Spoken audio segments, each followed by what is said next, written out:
Bondoso Pai,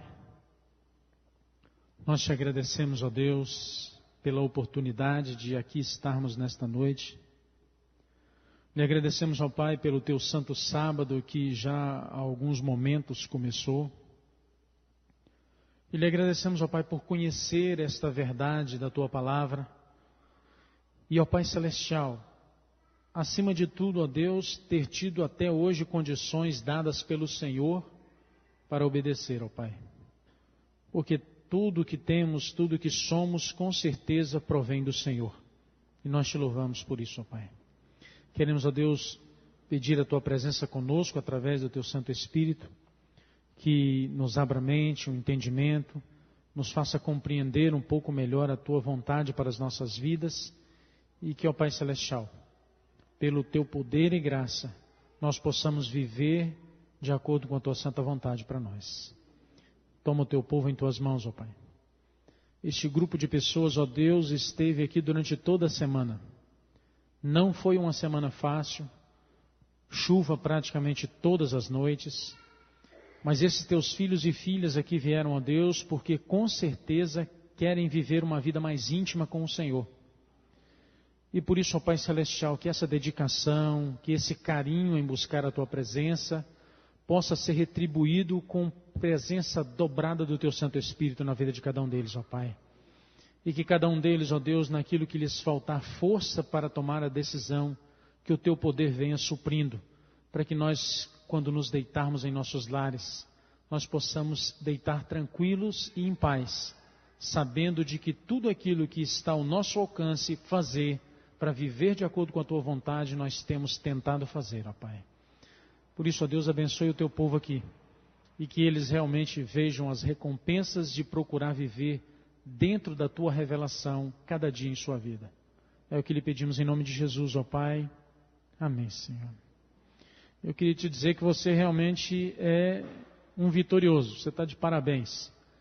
Porque eu sei que, principalmente para aqueles que não têm carro, vir à igreja num dia chuvoso, as probabilidades e os convites são mais fortes para a gente ficar em casa, né? Mas parabéns porque você aqui veio, parabéns porque você saiu da sua casa, gastou o seu tempo e veio aqui. Eu tenho certeza que Deus vai estar sempre te recompensando por isso. Vamos lá?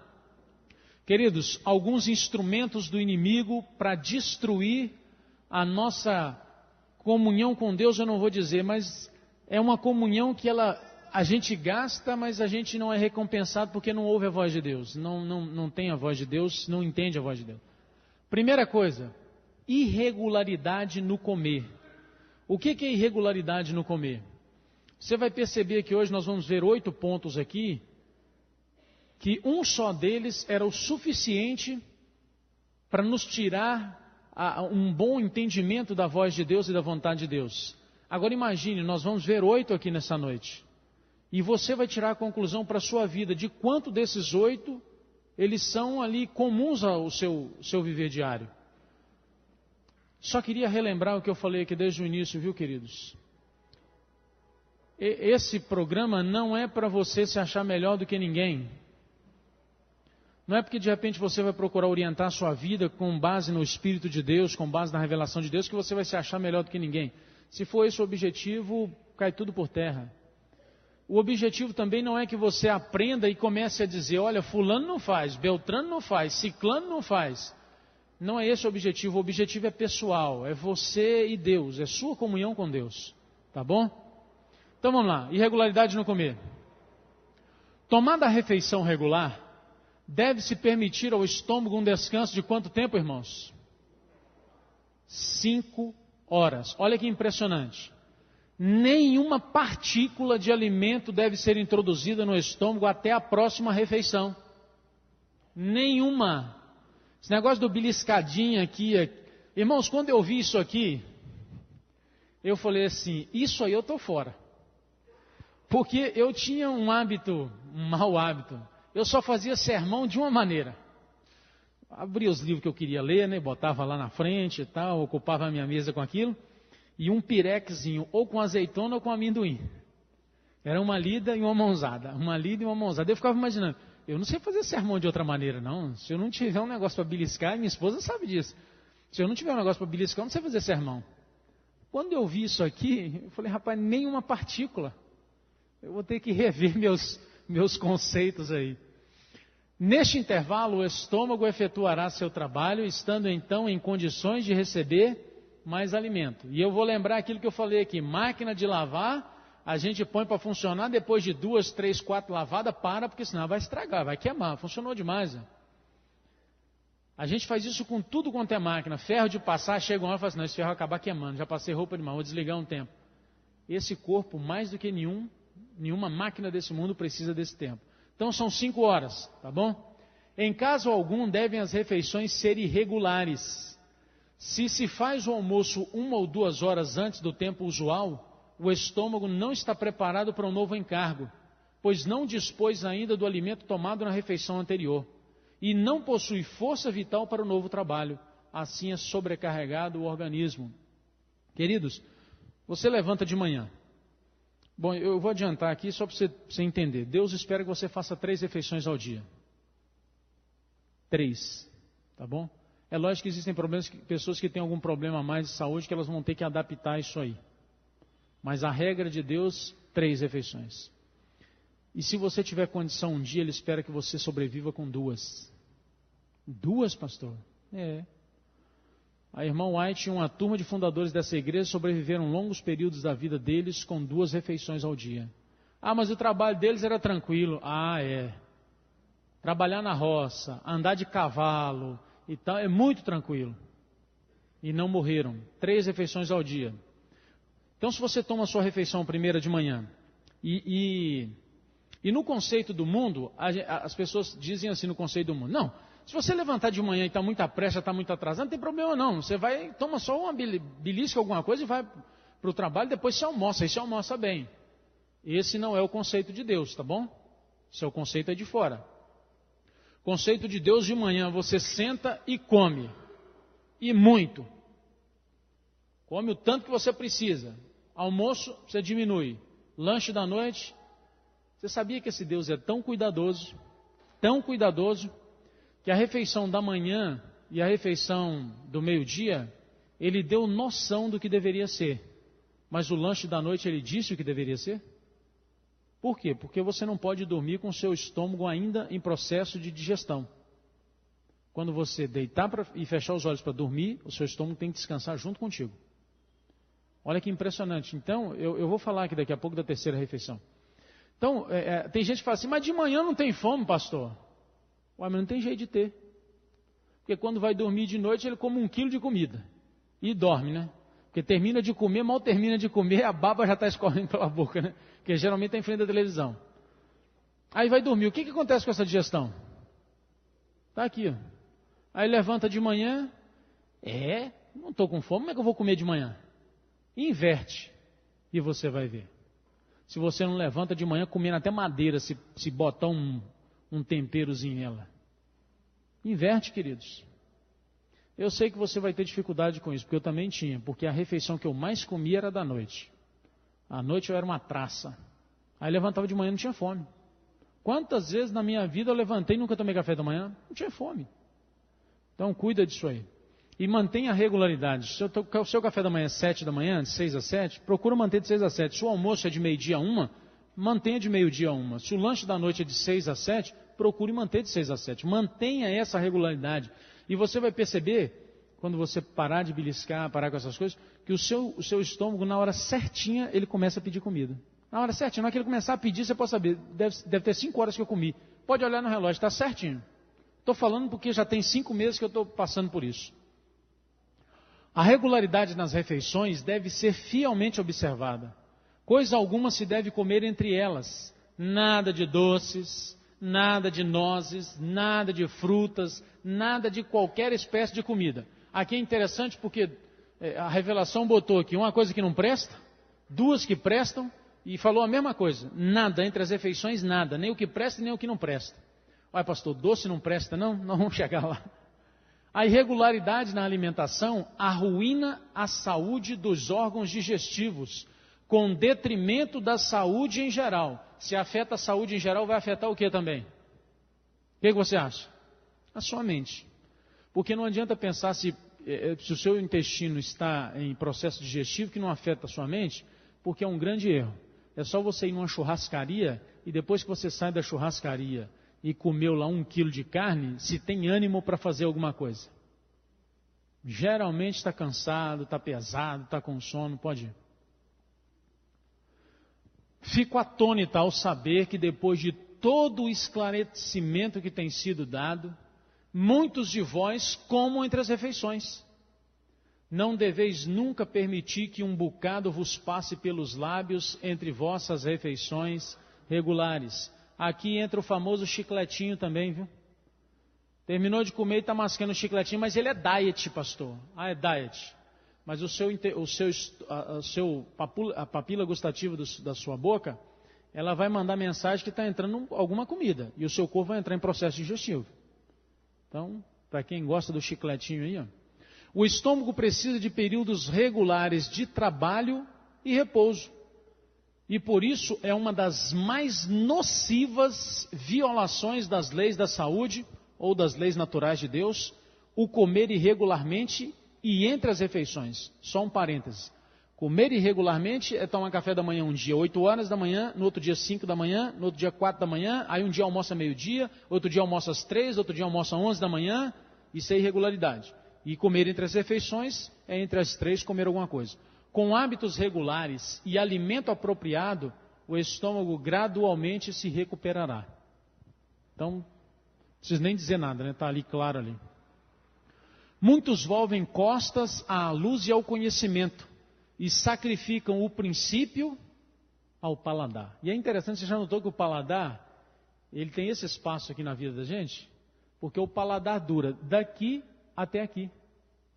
Porque quando passa daqui para baixo, acabou. Agora, por causa desse pequeno espaço aqui, a gente quebra várias leis de Deus. Olha que impressionante. Troca o princípio pelo paladar. Comem quando o organismo não carece de alimento e a intervalos irregulares, porque não tem força moral para resistir à inclinação. Eu acho muito interessante a revelação de Deus, porque quando a gente lida com alimentação, muitas vezes a gente fala que é só alimentação. Não tem nada a ver, não. É gosto, gostar, não gostar. Você percebeu como é que Deus põe aqui? Ele não coloca a coisa no âmbito de gostar, não gostar, comer, não comer. Ele coloca a coisa pelo ângulo moral. Então, se o cidadão não tem uma força moral para resistir à inclinação do seu estômago, ele vai ter força moral para resistir a outras inclinações de sua vida, querido? Vá havendo a ligação das coisas. Em resultado, rebela-se o abusado estômago e seguem-se sofrimentos. A regularidade no comer é muito importante para a saúde do corpo e tranquilidade do quê? 2 vezes aqui Deus fez a ligação. Para Deus, a alimentação não é só comer e deixar de comer, questão de gosto. Tem a ver com a minha vida espiritual e com a minha força moral para fazer as coisas. Pode ir. Muitos comem a toda hora, a despeito das leis da saúde. Depois, o que fica obscurecida? Se não fosse por isso, Deus não teria revelado isso, irmãos. Como podem os homens ser honrados com a iluminação divina, quando são tão descuidados em seus hábitos, tão desatenciosos para com a luz que Deus tem dado com relação a essas coisas? Deus está perguntando, como é que eu vou iluminar a sua mente? Como é que eu vou falar com você? Como é que você vai ter momentos de comunhão comigo e vai me entender se você quebra minhas leis? Eu não posso te abençoar com a iluminação do meu Santo Espírito. Por isso eu falei, querido, a coisa é muito séria. E Deus está fazendo a pergunta. Consequências disso aí. Isso aqui já é científico, tá? Aumento de cáries, aumento de peso, alteração da tireoide, agravamento da arteriosclerose, aumento severo do diabetes, tudo por comer de maneira irregular, hein? E entre as refeições. Segunda arma que o inimigo tem usado com um poder tremendo para tirar os filhos de Deus na comunhão, gosto pelo açúcar. Açúcar faz mal, pastor? Queridos, tem uma citação de Deus que ele diz o seguinte, ele preferia que o povo dele comesse qualquer coisa menos açúcar. Vamos lá. Açúcar não é bom para o estômago, causa fermentação, e isso obscurece o quê? O cérebro, e ocasiona mau humor. o açúcar abarrota o organismo e entrava o trabalho dos órgãos. Você sabe quanto de açúcar um americano médio consumia no século XIX? Por ano. Por ano. Por isso que essa mensagem é para os nossos dias, queridos. Essa mensagem é a verdade presente que vai ajudar a abrir a porta, como nós vimos, vai ser a cunha para abrir para a penetração das outras verdades. Um americano médio comia 4 quilos de açúcar um ano inteiro. Hoje um americano médio come 60 quilos de açúcar em um ano. População mais obesa do mundo. Você sabe quanto que o brasileiro come? Parelho. Mas vamos lá, o açúcar, não devemos ser dominados para pôr na boca alimento que produz uma condição mórbida. Por mais que dele gostemos, biscoitinho recheado é uma maravilha. Cuidado. Por quê? Porque somos o quê? Propriedade de Deus. Então, por amor de Cristo, eu vos pergunto, olha, irmãos, olha o lamento aqui, o choro de uma profetisa do Senhor. Quereis ter diante de vós a luz brilhando em raios límpidos e distintos, e desviar-vos-ei dela dizendo, mas eu gosto disso, eu gosto daquilo. Deus apela a cada um de vós para começar a planejar, a cooperar com Ele em seu grande cuidado e amor, para elevar, enobrecer, santificar toda a alma, corpo, espírito, a fim de sermos coobreiros de Deus. Ao convite de Deus. Ele está nos convidando para cooperar com Ele. Então não adianta cruzar o braço e falar, mas eu gosto muito, Senhor. Você tem que tomar uma decisão. Eu sei que biscoitinho recheado é uma maravilha. Eu sei que tem uma porção de sobremesa que é uma maravilha. É melhor deixar em paz os doces. Deixar em paz aquelas sobremesas que são colocadas sobre a mesa. Não necessitais dela. Olha o que Deus está dizendo. Ele não deixou aqui nenhuma brecha. Precisais de uma mente clara para pensar segundo a vontade de Deus. Querido, você não precisa de sobremesa, você não precisa de doce, você não precisa de bala, você não precisa de nada disso. O açúcar tem entrado na minha e na sua vida, irmãos, e tem feito um inferno e a gente não percebe. Eu vou te dizer mais sobre o açúcar. Se eu te desse uma colher de cal para comer, você comia? Cal que a gente passa aqui. Geralmente antes de pintar uma parede, quando a cor é escura, normalmente se passa uma tinta branca, que é quase que a base de cal praticamente, para depois passar a outra, né? Você comeria cal? Eu acho que não. E você acha que quando você está pondo aquele açúcar branquinho na sua alimentação, você está comendo o quê? O que branqueia açúcar, irmãos? Cal que pinta a parede é o que branqueia açúcar. Vou dar um testemunho para vocês de um rapaz que estava fazendo mestrado com a gente. Esse rapaz, ele tinha um cunhado dele que trabalhou numa fábrica de açúcar. Na área que fazia o refino, botava branquinho. Nesse setor, a empresa só deixava o cidadão um ano, porque mais do que isso o câncer ia aparecer aqui, nessas vias respiratórias. Trabalhando com máscara, trabalhando com tudo. Aparecia. Então a empresa, para não levar a culpa disso, um ano transferia. E ele dando testemunho na sala, 160 pastores, ele dando testemunho. E falando lá para o professor nosso, eu não sei porquê, mas o meu cunhado, eles esqueceram dele aí, ele ficou 4 anos. Quando se lembraram dele, e ele já começando a passar mal, ele estava com um câncer violento nessa parte aqui. Morreu, o rapaz. Por causa da inalação do cal. Para botar o açúcar branquinho, igual todo mundo gosta. Então, querido, cuidado com o açúcar. Cuidado com o açúcar. Aí você pode dizer assim, pastor, e o açúcar mascavo? Bom, menos mal. Mas eu não sei quanto tempo e nem para o que você vai precisar de açúcar mascavo. Porque você vai entender o porquê depois. Pode ir. Consequências do uso do açúcar branco, tá bom?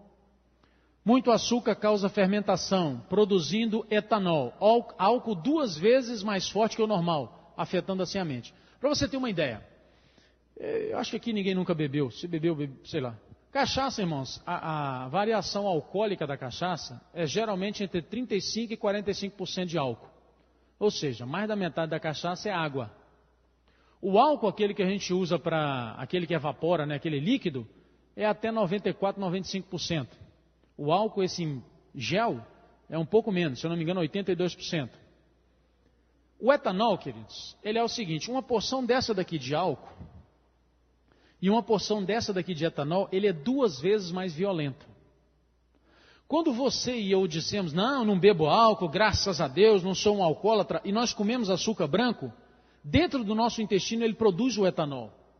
E o etanol é 2 vezes pior do que o álcool. Então, um cachaceiro que bebe só uma dose de cachaça por dia, ele está bebendo menos álcool do que você, do que eu, se nós comemos açúcar branco.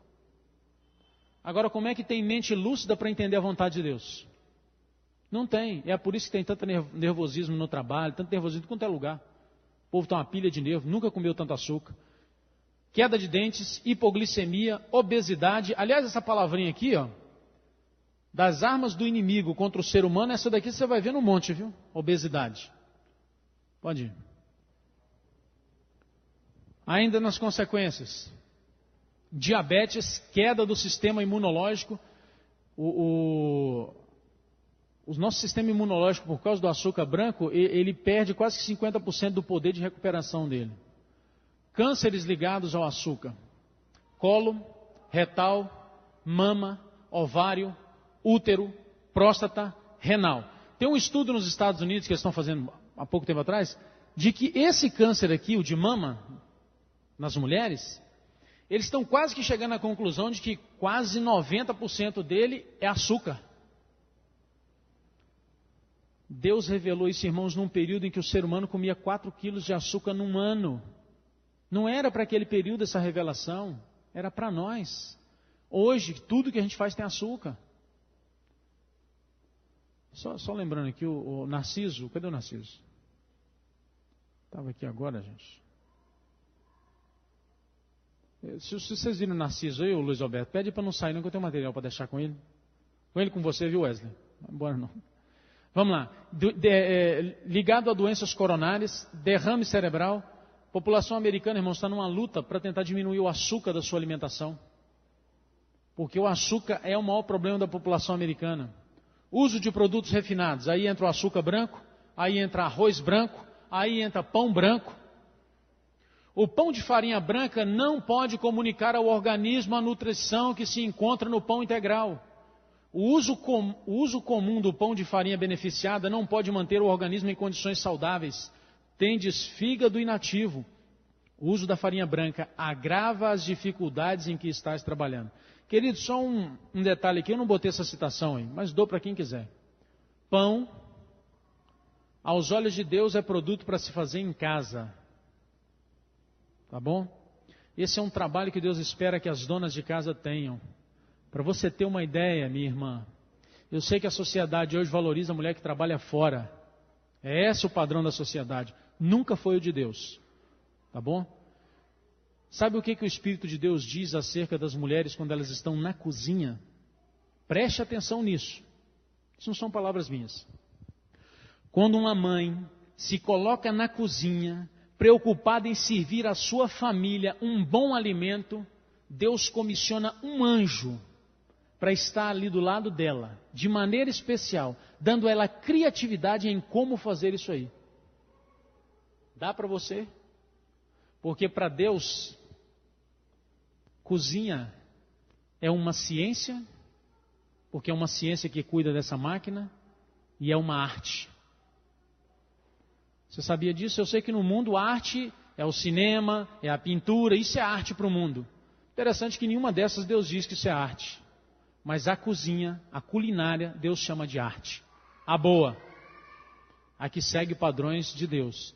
Então, queridas, eu não sei qual é o seu tempo, mas Deus espera que o pão você faça em casa. E tem um negócio, o pão integral, ele não precisa nem de leite nem de ovo.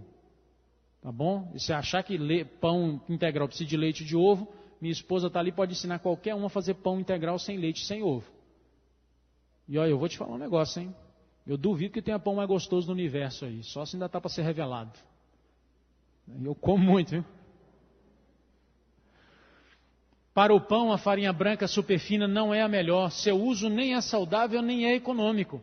A farinha branca fina carece de elementos nutritivos que se encontram no pão feito do trigo integral. É causa frequente de prisão de ventre e outras condições insalubres. Irmãos, para Deus, o pão é o seguinte, para você entender, por que eu estou falando do pão aqui, por que Deus colocou isso aí na revelação?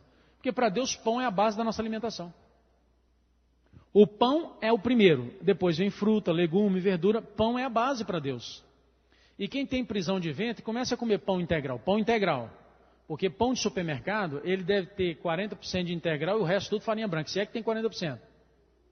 Quando você começar a fazer em casa, que você fizer um mês e depois você precisar de comprar porque não deu um pão integral no supermercado, você vai olhar e vai ver a diferença. Tá bom? Então, comece a fazer que você vai ver se tem problema de prisão de ventre. Não existe isso. Consequências do uso de produtos refinados. E aqui entra açúcar branco, arroz branco e farinha de trigo branco. Agora, o arroz. Qual é o melhor arroz? É o arroz integral. Você pode dizer, mas o arroz integral é ruim, pastor? Eu vou te lembrar da citação. Será que por causa do meu gosto, do meu paladar, eu vou sacrificar uma coisa que Deus está pedindo? Eu detestava arroz integral, irmãos.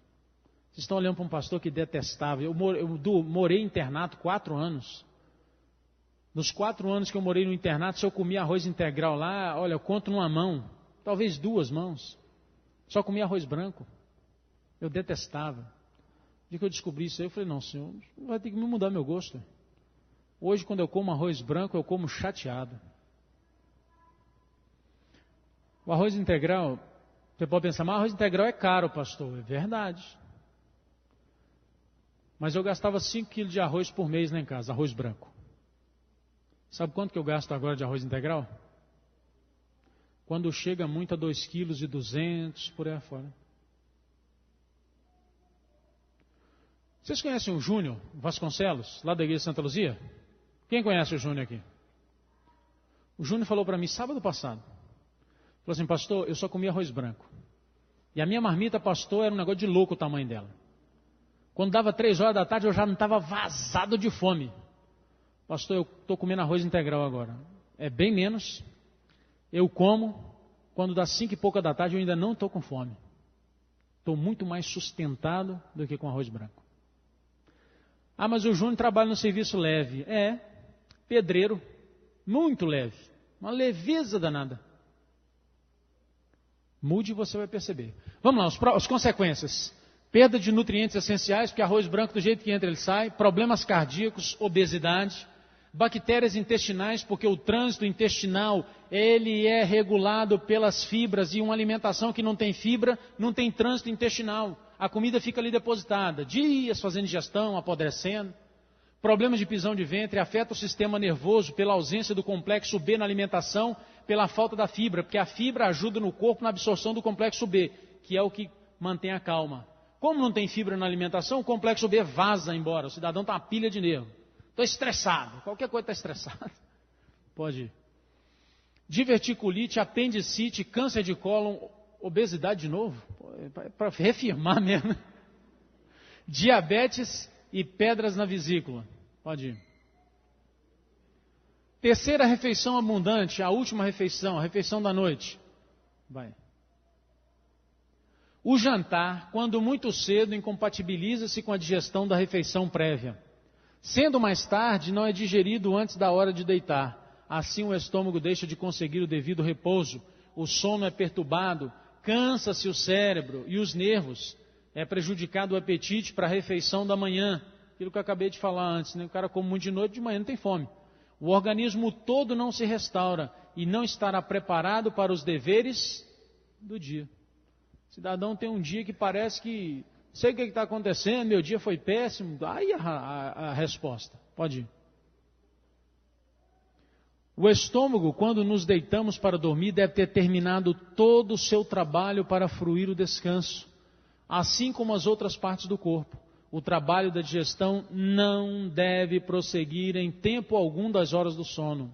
Tempo algum. Você foi dormir, você já tem que estar ali livre. E eu sei que tem gente que quando vai dormir, se ele não tiver acabado de comer, ele acha que a fome vai acordá-lo. Não vai não. Isso é mau hábito alimentar. Isso é mau hábito de estilo de vida. Só mudar que não faz diferença. Caso seja tomada uma terceira refeição, deve ser leve e várias horas antes de ir para a cama. Se caso, quem precisa, né? Bolachas de sal que não são as do supermercado, tá? Porque a bolacha de sal do supermercado tem gordura hidrogenada. Você já leu alguma coisa sobre gordura hidrogenada? Gaste seu tempo um dia e vai ler. Gordura hidrogenada, irmãos, para começar, ela é mais escura que essa caixa de som. Só que se ela fosse colocada assim para ser vendida, e fede, ia pegar mal. Então eles botam um monte de produto químico nela para clarear. E depois botam um monte de produto químico nela para ela não ficar assim com um aspecto ruim e nem cheirar mal. Então ela fica mais ou menos com um cheiro neutro. Aí depois botam nos produtos. Então a famosa empadinha, a famosa não seinha, tudo tem gordura hidrogenada. Sai fora dela. Então olha só, bolacha de sal, pão torrado e fruta, ou bebida de cereais torrados, eis os alimentos mais próprios para a refeição da noite. Eu fico impressionado, é porque Deus podia ter dado só a diretriz, mas da última refeição Deus deu o cardápio. Para você poder comer tranquilo, ter a digestão tranquila e dormir tranquilo. Olha que Deus preocupado com mínimos detalhes, queridos. Deus gastou tempo para revelar isso aí, irmãos, para o seu benefício e para o meu benefício. Pode ir. Consequências de uma terceira refeição abundante: sono perturbado, cérebro cansado, nervos alterados, prejudicado o apetite para o desjejum, indisposição para o dia. Deixa eu ver se tem mais alguma coisa.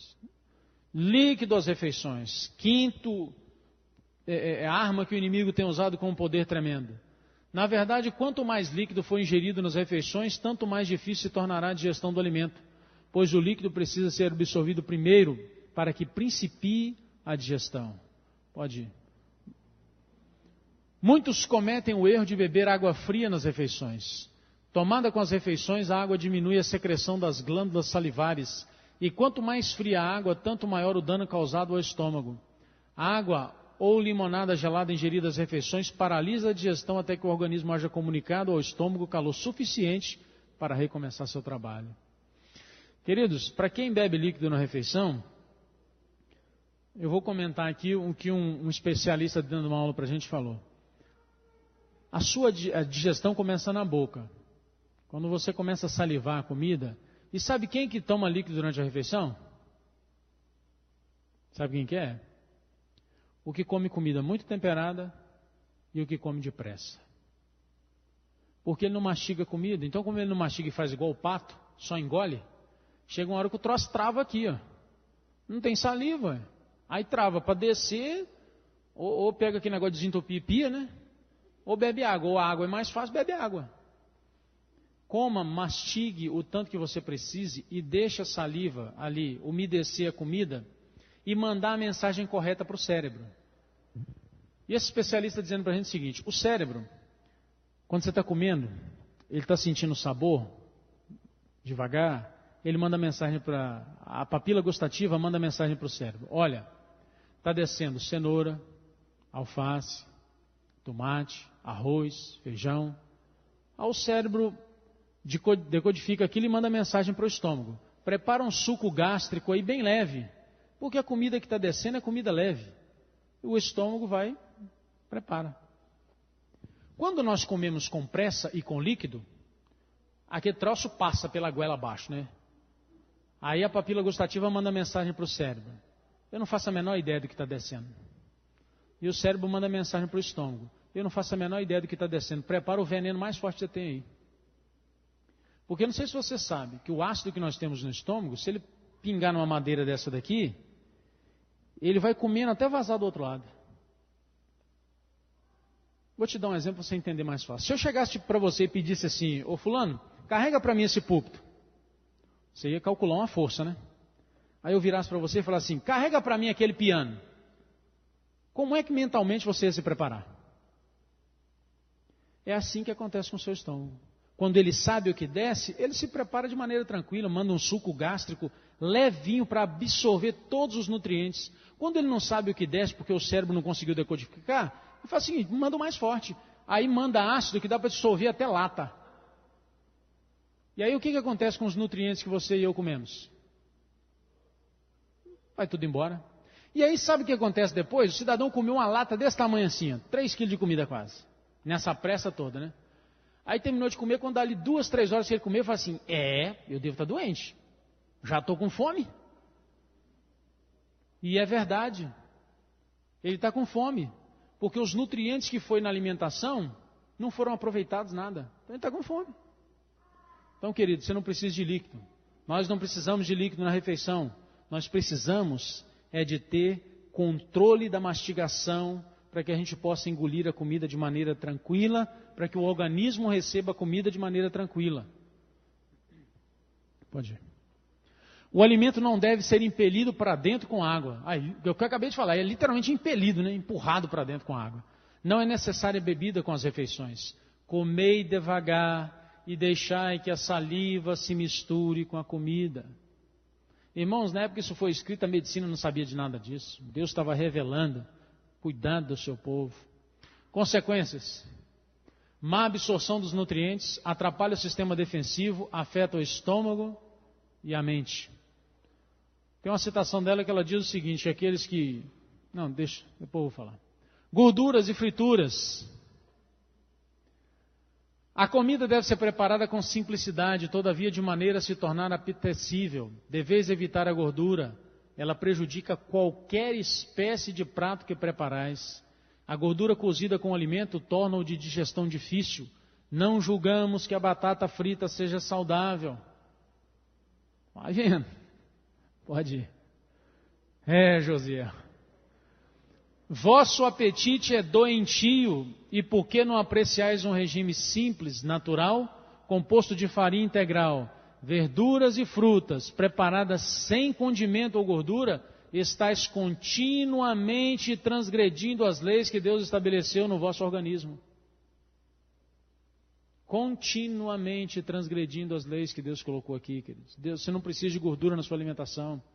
Consequências de gorduras e frituras, e hoje é a base de muita gente, inibe os sinais elétricos do cérebro, isso é revelação, eu não sei se a ciência já descobriu isso, nem se vai descobrir. Dificuldade de digestão, obesidade, pressão alta e perturbações intestinais. Só uma colocação aqui para você. Um dia eu visitava uma família, eu e minha esposa, nós somos pastores dessa família, e lá a gente conversando e tal... Eu não sei por que cargas d'água entrou num assunto lá de lata de óleo. E essa família perguntou para a gente, quantas latas de óleo, pastor, vocês usam por mês? Quando muito, uma, nós respondemos, né? Aí a mulher ficou assim, sem graça. Foi por quê? Quanto você usa? A gente usa 9. Eu falei, minha filha, você está bebendo no canudinho, furando e... Eu não sei quantas latas de óleo você usa, mas eu sei que tem gente que se não tiver aquele costume, tem coisa que a gente aprende dos antepassados da gente, que é uma besteira sem tamanho, a gente nunca para se perguntar. Se o arroz não estiver brilhando de óleo, não é arroz saudável. Você já ouviu isso aí? Sabe de onde vem esse costume, queridos? Talvez aqui não tenha isso não. Vá para o interior de Minas que você vai ver. Sabe de onde vem esse costume? Portugueses. Português, a comida dele é bem cheia de óleo. Mas qual é o óleo que o português põe? Azeite de oliva 0,5 de acidez, extra virgem. Deixa eu te falar uma coisa, não se iluda com azeite de oliva 1,5 de acidez não, que ele não é azeite de oliva não, tá? Ele é uma misturança qualquer. Azeite de oliva tem que ser no máximo até 1% de acidez. Toda lata, quando a acidez do azeite é pouca, ela vem logo na frente, acidez tal. Se você não viu logo de cara, pode saber. O azeite pode ser galo, é azeite andorinha, pode ser o passarinho que for o azeite. Se não está ali na frente, é porque não é azeite extra virgem. Sai fora dele. Então o português, ele chapa azeite mesmo com vontade na comida dele. Aí o brasileiro achava que o azeite é que é a vitamina, porque foi aprendendo, e o mais pobre não tinha condição de ter tanto azeite, botava lá óleo de soja. A comida é saudável. Eu gosto muito de azeite, irmãos. Se tem uma coisa que eu gasto dinheiro é com azeite. Não gasto tanto igual tem uns que gastam 30 conto numa lata de azeite. Mas eu compro azeite bom. Eu gosto de azeite. E azeite faz tão bem que tem um conselho de Deus que aqueles que têm problemas de ordem intestinal, se tomassem uma colher de chá em jejum de azeite, ficariam curados. Então azeite é bom. Se você quer usar algum óleo na sua comida, use azeite, mas azeite bom. Eu até evito usar azeite quando eu como na casa dos outros, porque eu fico sem jeito, eu não sei como é que o cara é na casa dele com azeite, entendeu? E eu lá em casa eu pego e chapo mesmo assim. Mas dura muito, você pode comprar um cara que dura muito. Pode ir. As consequências de gordura e fritura, irmãos. Arteriosclerose, crescimento do tumor de mama, aumento do mau colesterol, risco de doenças do coração, aumento do estrogênio influenciando na primeira menstruação. Queria sua atenção para isso aqui. Nós vivemos num mundo hoje em que a idade para as meninas engravidarem é de 14, 15 anos. Né? Quando a menina engravida, quem é o culpado? Geralmente o pai, ainda mais se ele não tiver muito amor, não for um cara muito amoroso, a primeira reação que ele tem é chamar a filha de vagabunda, de não sei o quê, porque a filha engravidou. Quem é que é o culpado, queridos? É o pai e a mãe. Porque cientificamente está comprovado que a maioria das alimentações com muita gordura e fritura faz com que a menstruação da menina chegue com 12 anos de idade. Depois que a menstruação vem, normalmente é um período de 1 ano e pouco a 2, há a explosão sexual. É instinto. É instinto.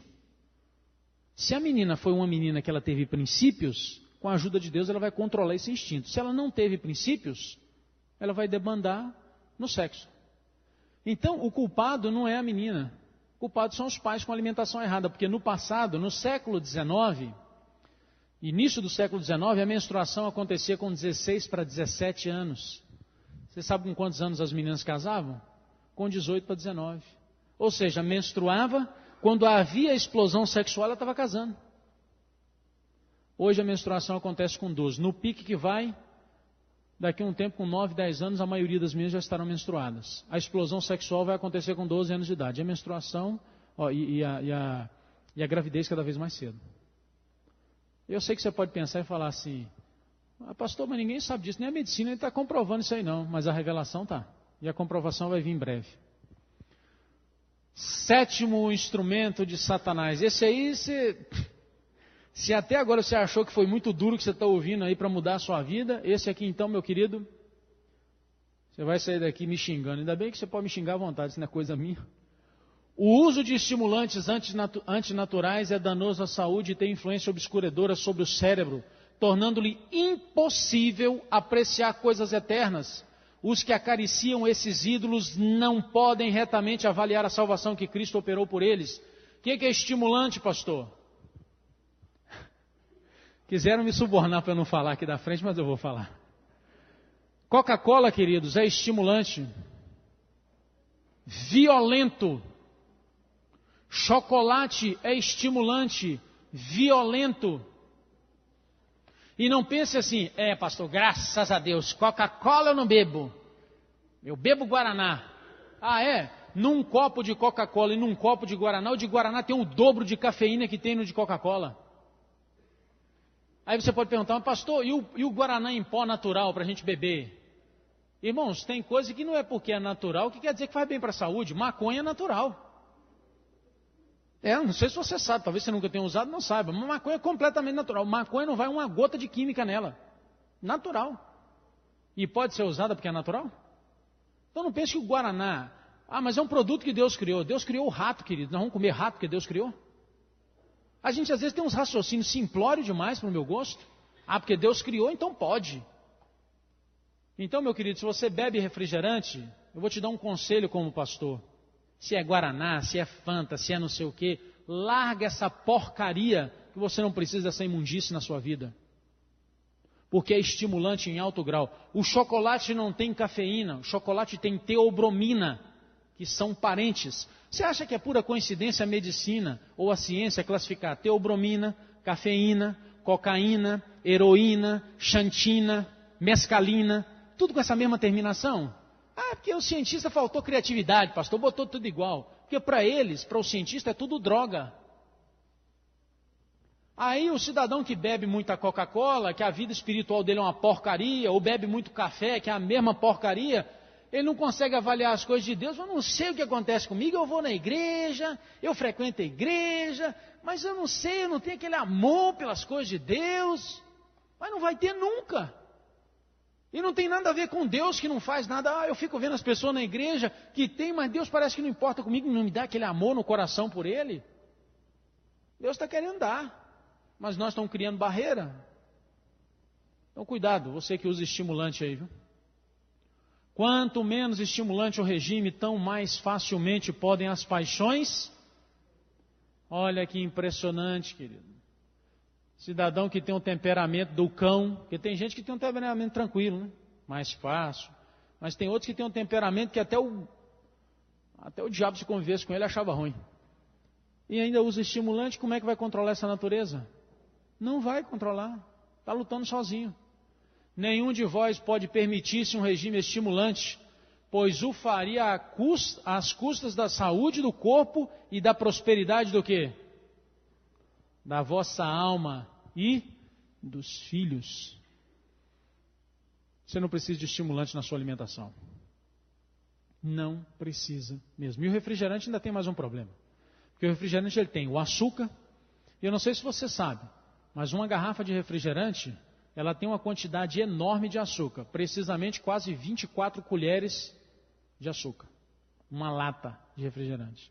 Então tem açúcar, tem os estimulantes e tem um veneno conservante no refrigerante que eles põem na medida. Pode ir até aqui o veneno. Aí eles põem até aqui. Mas só que tem outros produtos que têm esse mesmo estimulante, que é cancerígeno. Então, juntando um com um, você passa da cota, tá bom?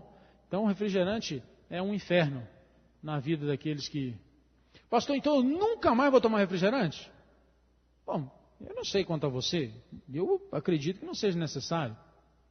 Mas amanhã ou depois você deu vontade de beber um refrigerante. Você vai morrer por causa daquilo? Não. Você não vai morrer por causa daquilo. Aquilo não é parte da sua vida mais. Você tomou uma vez, eu em 5 meses e meio tomei 2 refrigerantes. E 2 no mesmo dia.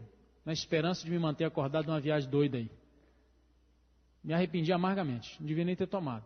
Você, querido, quando você tomar a decisão de fazer a vontade de Deus, você vai ver que você vai chegar às vezes na situação e está ali o refrigerante. Você não vai morrer se você tomar. Não é parte da sua vida mais. Deu para entender? Não é parte da sua vida. Agora, se você toma toda semana, é parte da sua vida. Estou falando assim, você passou 2 meses sem tomar, resolveu tomar um. Mas você vai ver que você vai pôr aquela porcaria na sua frente e vai falar, mas rapaz, para que eu vou beber isso?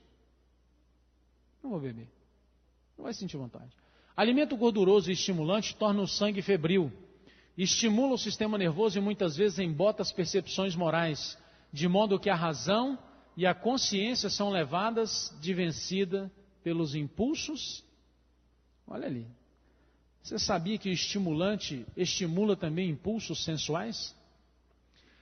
Queria dizer mais uma coisa para você sobre estimulante. Essa citação não está aí não.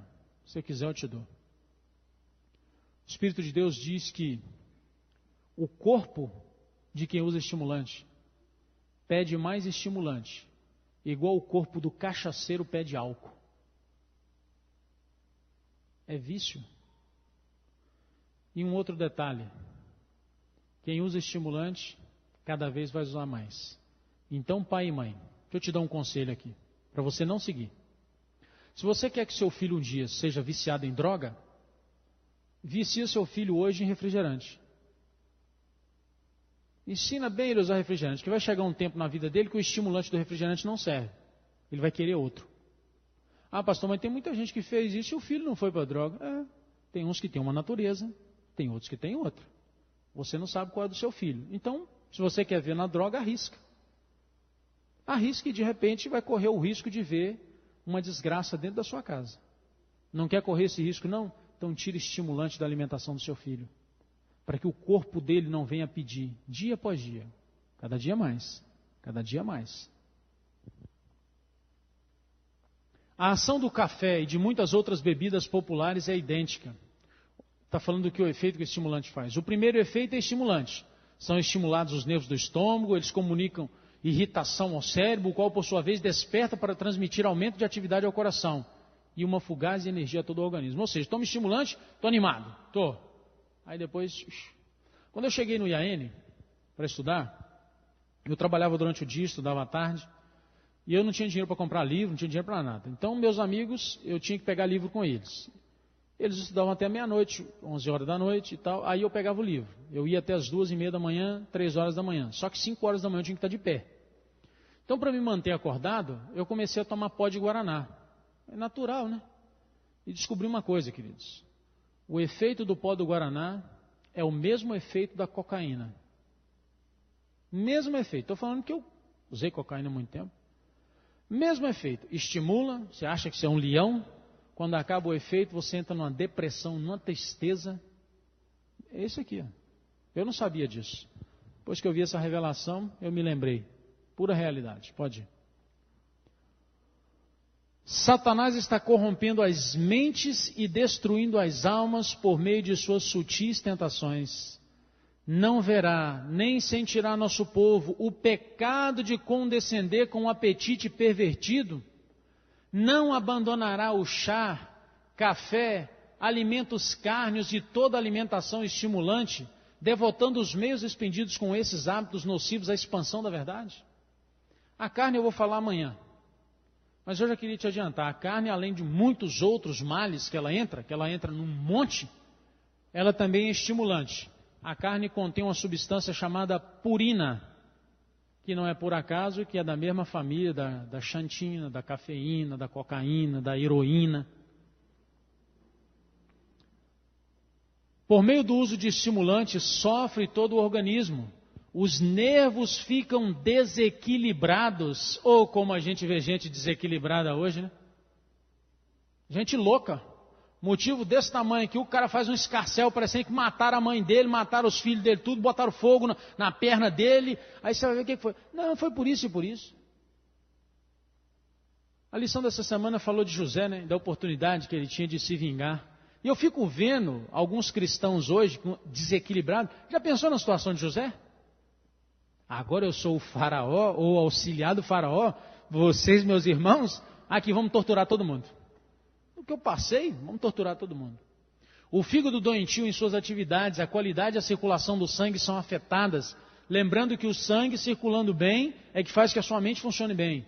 E a pele torna-se inativa e pálida, também a mente é prejudicada. A influência imediata desses estimulantes é despertar no cérebro a indevida atividade, só para deixá-lo mais fraco e menos capaz de esforço. O efeito posterior é prostração, não somente mental e física. O que está aqui, queridos? Olha o que Deus está dizendo. O estimulante não afeta só a sua vida, não é questão de alimentação, afeta a sua moral. Você não tem força moral para tomar decisão. Decisão por que presta, porque decisão para quem não presta não precisa de força moral não. Aliás, é a ausência da força moral que faz a gente tomar a decisão errada. Manifestam muitas vezes um espírito precipitado, impaciente, acusador, vendo as faltas dos outros como através de lentes de aumento e inteiramente incapazes de discernir seus próprios defeitos. Eu queria a atenção de vocês para essa citação aqui. Tem um grupo de cientistas, isso é estudo, hein? Se você falar por aí afora que eu já falei que está terminado o estudo e que é isso, eu vou falar, não falei isso não. Ainda bem que está gravado. Tem uns cientistas descobrindo que muitos casais que estão se separando é pelo uso de estimulante na alimentação. O estudo caminha para essa direção. Por quê? Os cientistas, não sei se tiveram acesso a essa revelação de Deus, mas quem usa estimulante vê na esposa os defeitos como lente de aumento. Aí, tá vendo? Você também me serve. Agora eu não, eu. O marido é assim. E a esposa também é assim. Aí, tá vendo? Você é uma mala sem alça, você tem muito defeito e não sei o quê. Mas eu sou uma mulher prendada e não sei o quê. Os do cônjuge vê com lentes de aumento. Mas os próprios são minimizados. Então, esse estudo está sendo feito, eu não sei quando ele vai ser concluído, e nem se ele for concluído e chegar a essa conclusão, que eles vão ter coragem de vir a público para falar isso, né? Porque eu duvido muito que uma Coca-Cola vai ter coragem de deixar uma notícia dessa chegar a público. Ela paga bilhões para que isso não chegue a público. Então, queridos, olha o que Deus está revelando há 100 e tantos anos atrás. A Coca-Cola não era nem projeto. E é o mal que está para tudo quanto é lado aí. Ele, Guaraná e café e tudo quanto é diabo aí. Aquela citação, achei que ela não estava aí, não. A mente pede estimulante da mesma maneira que o bêbado anela a intoxicante bebida. Aí. Do mesmo jeito que o cachaceiro está querendo mais bebida, o viciado em estimulante quer mais estimulante. E é por isso que quem bebe Coca-Cola e fala assim, não sou viciado em Coca-Cola, não. Eu bebo uma vez ou outra, mas não consegue ficar sem. É vício. Consequências dos estimulantes. Pode afetar a formação do feto, caso da cafeína. Atrapalha o crescimento, caso da cafeína também. Osteoporose, caso da cafeína. Diminui a absorção do ferro. Câncer no pâncreas. Nervosismo, irritabilidade. Insônia, dor de cabeça, ansiedade, agitação. Eu queria só falar um pouquinho da dor de cabeça aqui. Irmãos, eu tinha uma dor de cabeça crônica. Crônica. Minha cabeça, numa semana de 7 dias, ela doía 3 vezes por semana. Eu ficava pensando, meu Deus, o que é? A minha alimentação eu procuro seguir e tal. Mas Juiz de Fora eles inventaram uma maldição danada. Que é o bombom na boca do caixa do Bretas e do Bahamas. Se eu fosse no Bahamas 10 vezes no dia, eu comia 10 bombons. Se eu fosse 20, eu comia 20. Fora o gasto que isso aí era, né? Porque cada vez um bombom e tal. E tinha dia que eu comia 2. E minha cabeça doía direto. Eu cortei o chocolate da minha alimentação. Minha cabeça hoje, quando dói, tem 3 motivos. Primeiro, falta de sono. Eu tenho muitas horas que eu estou sem dormir. Aí eu dormi, levantei, foi embora. Falta de água. Estou precisando de água, eu bebo água. Aliás, 4. Quando eu estou precisando de banho também. Descobri há poucos dias atrás. Minha cabeça dói se eu tiver muito tempo que eu não tomo banho. E fome. Muitas horas sem comer, já passou do meu horário, minha cabeça dói. Comi, acabou. Queridos, nada resolvia minha dor de cabeça. Aí sabe o que eu tomava por causa de dor de cabeça? Doril. Olha a fórmula do Doril. O que tem na fórmula do Doril? Está lá em letras não garrafais, porque o Doril é um comprimido pequeno. Cafeína. Eu comia cafeína, ou a teobromina, né, que é a do chocolate, é a prima da cafeína, prima primeira. Minha cabeça doía, eu tomava cafeína para cortar o mal. E o círculo, ó. Graças a Deus não tem problema com dor de cabeça. E se você tem, vou te adiantar, eu tenho enxaqueca. Será que é enxaqueca mesmo? Só lembrando.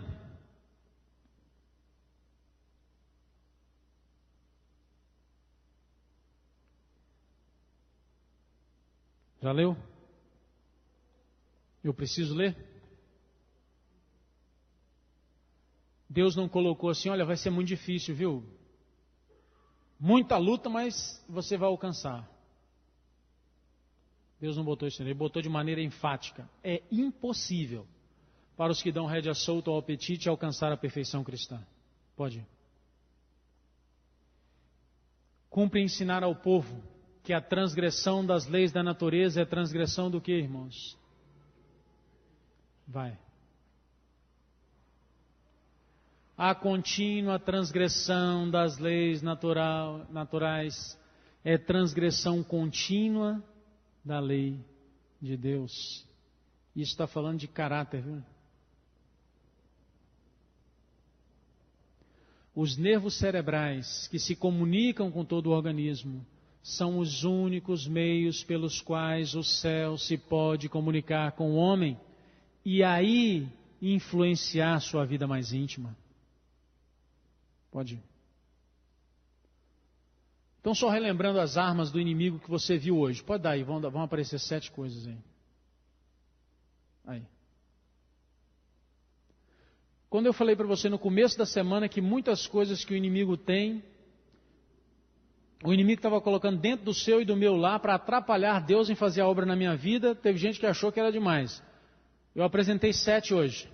Desses 7 aqui, quantos são reais na sua vida? Pensa com você, você não precisa falar, pastor, infelizmente tudo.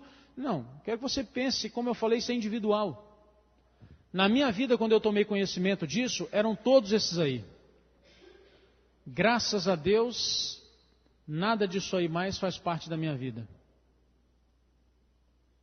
Irregularidade no comer, uso de açúcar, uso de produtos brancos refinados, uma terceira refeição abundante, líquidos com a refeição, gorduras e frituras, estimulantes.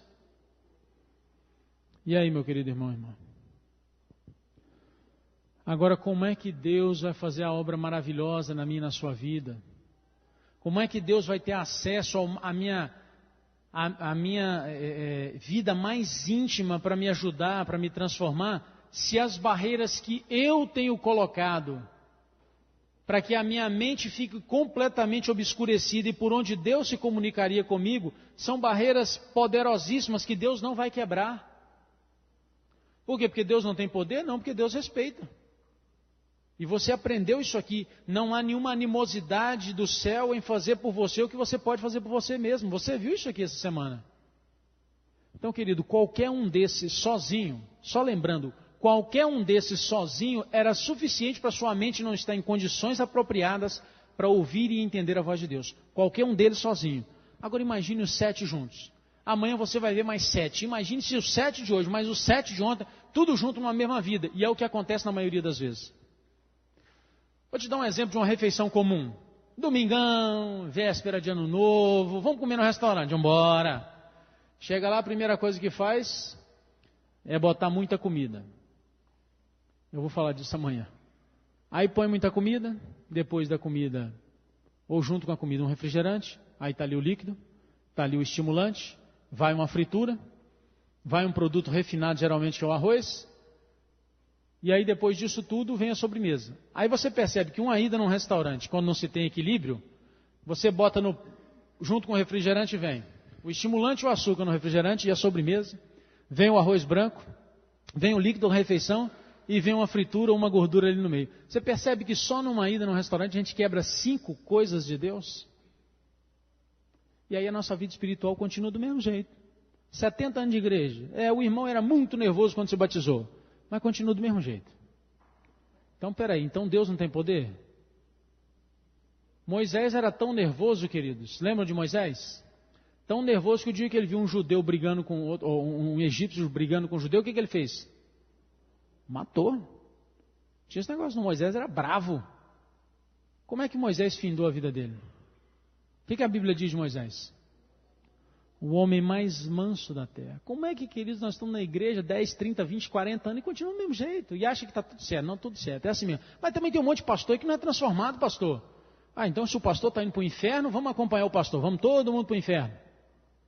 Que ideia, meu querido irmão. Pode ir.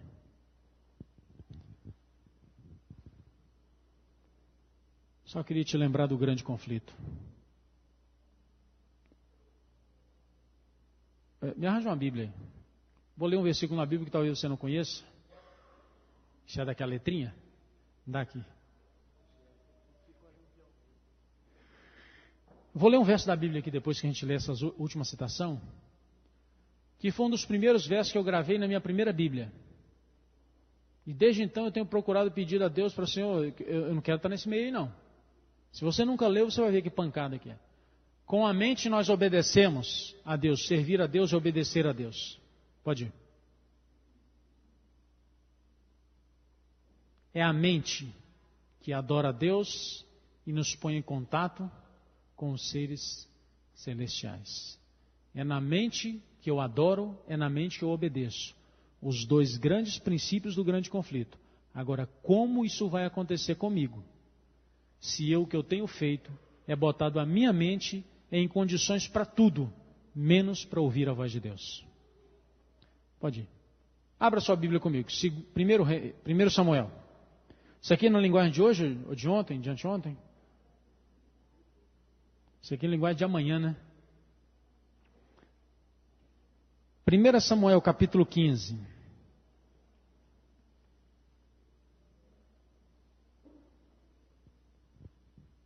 Abra aí, eu vou te dando um contexto. Pode desligar. Senão essa lâmpada queima, o calor vai e volta aí, é cruel. Eu queria que você lesse essa história em casa. Do capítulo 15, versículo, quem sabe, 18, 17, até o 25, coisa pequena. Olha para mim, depois você vai ler. Deus falou assim para Saul: Saul, Ameleque é um povo que perseguiu o meu povo, ainda que o meu povo fizesse tudo para não haver guerra. Então, Saul, você vai e vai destruir tudo em Ameleque. Tudo. Não vai deixar nada. Saul foi. Quando Saul viu o rebanho de Amaleque, um rebanho de vaca, não sei se era holandesa, sei lá o que era, mas aquele luxo, ele falou, o quê? Não, vamos pegar umas aqui.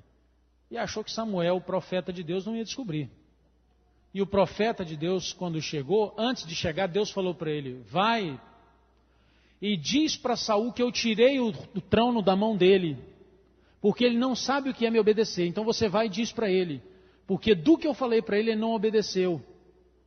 E levou vacas e ainda guardou o rei como um troféu dele, de que venceu o rei Agag de Amaleque.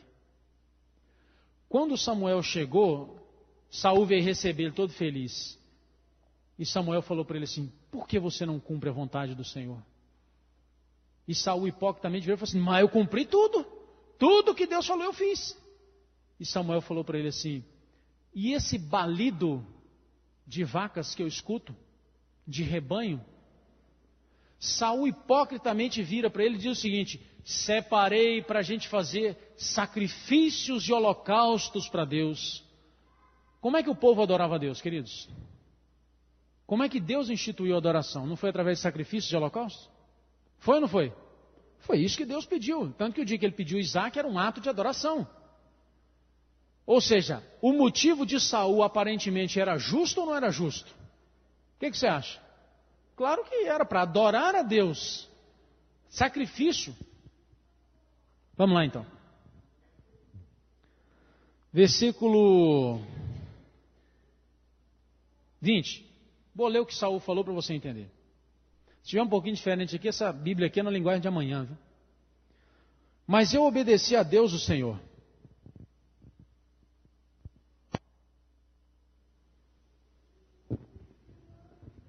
É gente boa, né?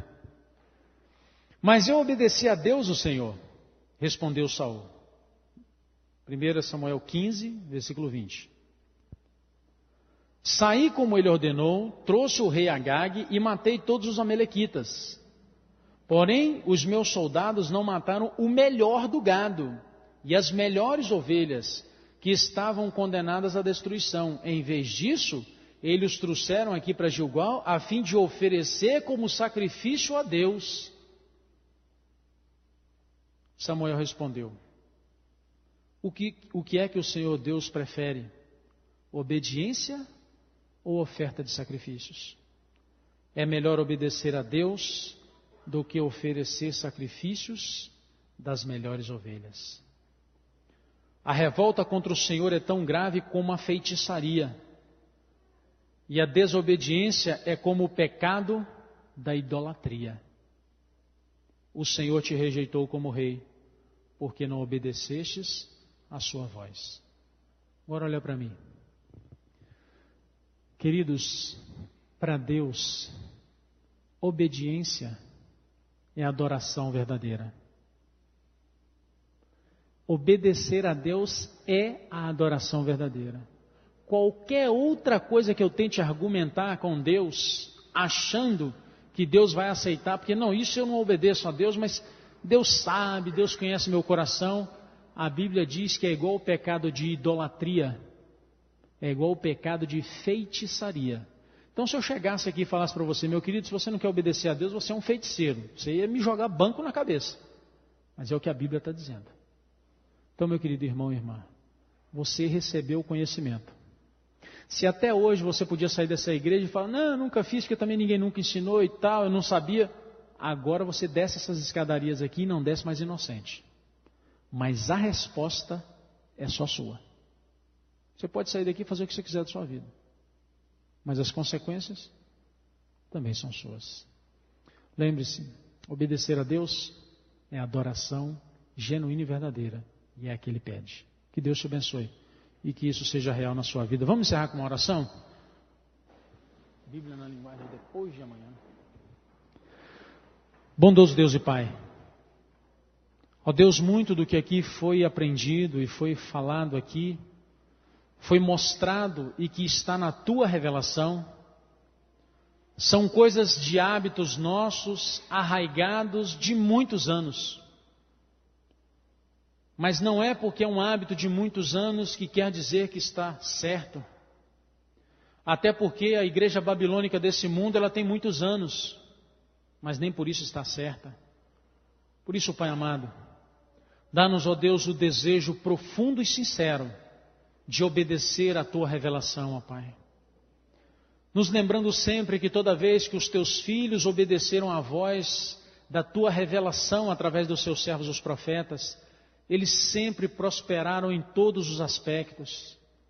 Mas todas as vezes que o Teu povo duvidou da mensagem por ela ser dura, por ela ser difícil, toda vez que isso aconteceu, ó Pai, o Teu povo, infelizmente, colheu e sofreu consequências que não desejava. Que essa não seja a nossa história, ó Pai.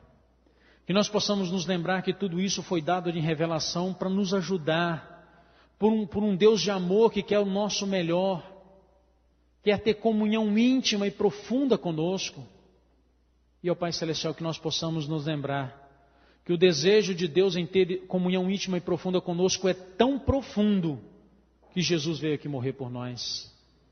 Abençoe cada um aqui, ó Pai. Tu sabes onde cada um aqui vai precisar mudar. Tu sabes onde cada um aqui vai precisar tomar sua própria decisão. E essa é uma decisão individual. Mas que cada um procure no Senhor a graça, a misericórdia e o poder para tomar as decisões que precisam ser tomadas. Que esse não seja um conhecimento teórico, ó Pai. Porque conhecimento teórico não faz diferença nenhuma na vida de ninguém. Nunca fez na vida de Satanás e nunca fará na vida dos teus filhos, se não for conhecimento acompanhado de prática. Por isso, Pai amado, que nós, teus filhos, conhecedores agora da tua revelação, vivamos a tua revelação. Leva-nos em paz para os nossos lares e nos traga aqui amanhã para juntos participarmos de uma linda Santa Ceia em nome de Jesus. Amém, Pai.